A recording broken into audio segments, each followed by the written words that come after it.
পূর্ণতার চেয়ে অপূর্ণতার গল্প যার বেশি, তার কাছে ব্যর্থতার আরেক নাম ভালো আছি। থাকতে মূল্য দিলে না তো, হারিয়ে যাবার পর আমার কথা মনে হলেই হাসতে হাসতেও কেটে দিবা। পাওয়ার আগে এবং হারানোর পরে সবকিছুই মূল্যবান। আমি হলাম চন্দ্রবিন্দুর মতো, কারো জীবনে থাকলে সুন্দর, না থাকলে উচ্চারণও ভুল হয়।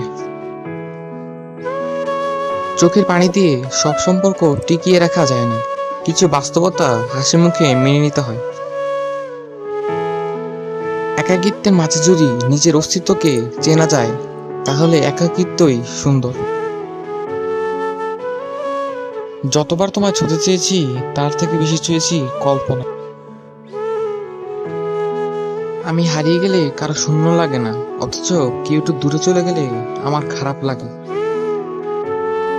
অন্য কারো প্রতি অভিযোগ রাখার চেয়ে নিজেকে বদলে নেওয়াই অনেক ভালো। অল্পতেই ইমোশনাল হয়ে যাওয়া মানুষগুলো লাইফে অনেক বেশি ঠকে। নিজের স্বার্থের জন্য অনেক কাছের মানুষকেও বদলে যেতে দেখেছি। কিছু মানুষ পেয়েও হারিয়ে ফেলে, আর কিছু মানুষ পাবে না জেনেও অপেক্ষা করে। মধ্যবিত্ত হয়ে জন্মালে কিছু বিসর্জন দিতে হয়, তার মধ্যে স্বপ্নের ইচ্ছা অন্যতম। তুমি তুমি যে অবস্থায় আছো সেটা অন্যের কাছে স্বপ্ন। হতাশ না হয়ে শুকরিয়া আদায় করো। মনের মানুষের কাছে বেশি আবেগ প্রকাশ করতে যেও না, কেননা সে তোমার এই দুর্বলতার সুযোগ নিয়ে কষ্ট দিতে পারে। দূরত্ব কি ভালোবাসা বাড়ায় নাকি চলে যাওয়ার বাহানা করায়? যাকে অন্যের পাশে দেখতে কষ্ট হয়, তাকে নিজের কাছে যত্ন করে রাখতে হয়। তাকে কখনো হারিয়ে ফেলো না যে তোমাকে পাবে না যেন ভালোবেসে যায়।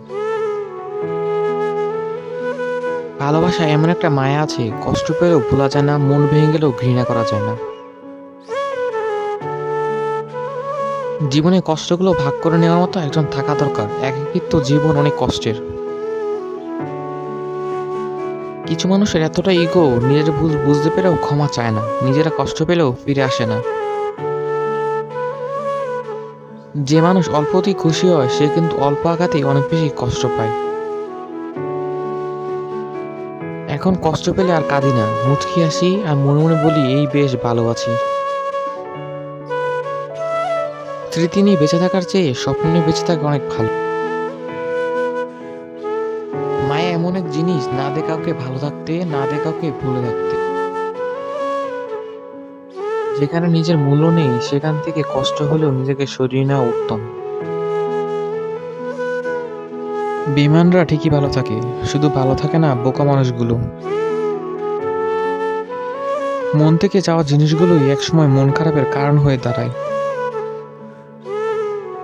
রাতের আকাশটা দেখলে বোঝা যায় নীরবতা কতটা সুন্দর। যদি স্মৃতিশক্তি হারিয়ে যেত, আবার নতুন করে বাঁচতাম।